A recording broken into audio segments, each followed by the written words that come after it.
Captain Midnight. This video is brought to you by CuriosityStream and contains spoilers. Like many back in the mid-2000s, I was a big fan of Smallville. You know, the show about Superman constantly almost being Superman. I am the Red Blue Blur. And one of the things constantly being discussed back then was when there was going to be a Smallville show, but for Batman. Apparently, Warner Brothers wouldn't let them touch the Caped Crusader. They were worried that having him on screen every week would cheapen or overshadow his big screen appearances. I always thought that was dumb as a kid, and I really wanted that WB Batman show. But watching the newly renamed Harley Quinn Birds of Prey last week, I couldn't help but think about it. Because here's the thing, I like Birds of Prey. I think it's a pretty solid movie. But I like Harley Quinn's show on DC Universe quite a bit more. Considering that DC Universe's subscriber base isn't exactly massive, I'm sure this wasn't a problem for many other people, but I'd be lying if I said it didn't affect my view of the film. It does a lot right, but I think overall, this movie might make a pretty good case for why animation may be a more fitting medium for many of these characters.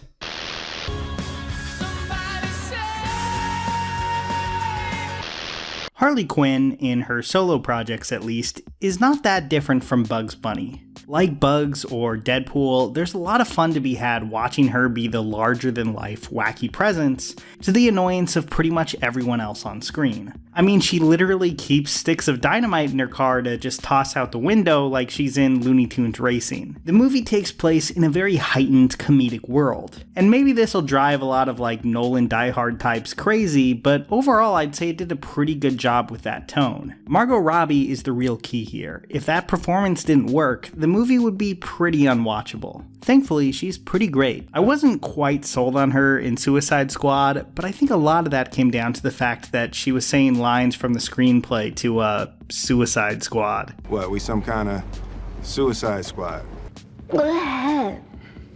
She's working with better material here, and it shows. I think the opening lingers on her breakup with the Joker a little too long, but once we move past that, Robbie is really locked in, bringing some real emotion to scenes that probably don't quite deserve them. Doc's betrayal is a good example. This is a character that was in one, maybe two scenes with Harley before he sells her out. Him betraying her shouldn't exactly be a gut punch because that's kind of all he's here to do. But Robbie sells the hell out of that scene. Holding back tears, you can really see her make the choice that if someone like Doc doesn't even have her back, what's the point of loyalty? And that she needs to sell out Cassandra Cain. Not exactly complex material, but Robbie brings a level of emotional realism to it that I think the movie would be missing otherwise. And since we're talking about characters, I'd have to say that Mary Elizabeth Winstead's Huntress takes the cake for me in terms of supporting characters. Black Canary, Huntress, and Renee Montoya are all pretty grounded characters, I mean at least compared to Harley, and I think that presented a unique problem. Because your wacky lead doesn't really need this many straight men to play off of. I mean, there's a reason that old comedy duos were duos.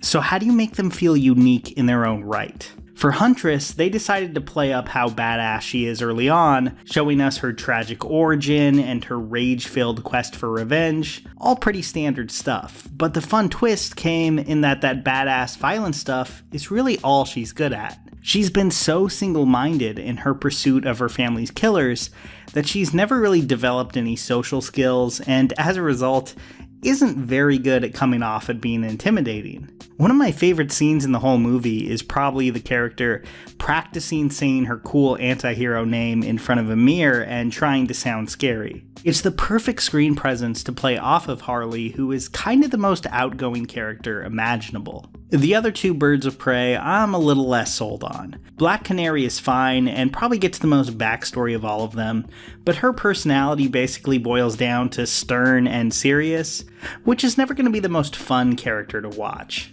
And while I think Rosie Perez is really solid as Montoya, the writing is kind of bland. They keep going back to this joke that everything she says sounds like an 80s cop show, which, fine, I mean I'll give them one of those jokes. But they go back to that well a few times, and it kind of ends up feeling like they're just trying to lampshade the fact that all the dialogue they wrote for her feels pretty stale and cliche. Again, Perez makes the most of it, but she's given a pretty bare-bones character to work with here. You're one of those who just can't get enough of Batman. Help is here. But a movie like Harley Quinn lives and dies by its jokes and its action set pieces. So how do those hold up? I like the fight choreography here a lot. It's a good balance of brutal and cartoonish, which feels pretty in line with Harley as a character. The fight in the abandoned theme park has some really fun moments, but honestly I think my favorite set piece was Harley's siege on the police station. Director Kathy Yan did a great job here, as it plays out like Terminator 1 meets Tom and Jerry, and was just a lot of fun to watch. The jokes are a bit more hit and miss though. Humor is super subjective, obviously, so this will vary a ton for each person. I thought it was decently, though not incredibly, funny. With characters like this and Deadpool, there's a very fine line between grating and obnoxious, and energetic and creative. The movie falls on the right side of that line more often than not, I think, but, and I kinda hate to bring this up again, the Harley TV show just does a much better job. It's more funny and has a chance to play with big DC personalities in a way that this movie just can't. The Joker, Batman, and Poison Ivy all play major roles in the story, and seeing them from Harley's point of view is a lot of fun. Oh, and special shout out to the show's version of Bane, who's amazing. The movie, though, well, it operates more in the grand tradition of the you just miss them DC genre, where flashes of a famous character are seen or just mentioned constantly, but they almost never show up. This includes stuff like Batwoman, the Alfred the Butler TV show, or the original Birds of Prey show back in 2002. The presence of Batman, and especially the Joker, looms large over this movie. And I'm not saying it needs to focus on them, because it definitely doesn't. The Harley Quinn show is very much focused on her and her story, but it also isn't afraid to tackle her relationship with the Joker and Batman head on. I mean, they're in the show quite a bit.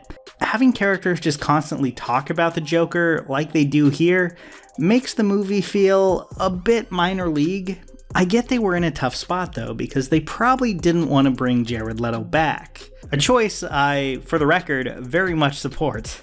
But mentioning him as much as this movie does makes me wish that they had just recast him. Especially since this take on Black Mask as an evil psycho club owner just kind of feels like a stand-in for the Suicide Squad Joker anyway. Let's get into Black Mask actually. He's fine. Like, McGregor does a perfectly good job chewing scenery, but that's almost all there is to this role. I actually found his henchman, Victor, more interesting. His Mr. Burns and Smithers relationship to Roman is really well played. Probably my favorite Black Mask scene in the movie is when he's showing off his trophies to Black Canary while Victor just seethes in jealousy. There was some really promising dynamics there that totally disappears into the usual comic book movie villain stuff by the end. Although I will say, I did enjoy his incredibly over-the-top death. It was just very, like, Evil Dead 2 and kind of unexpected.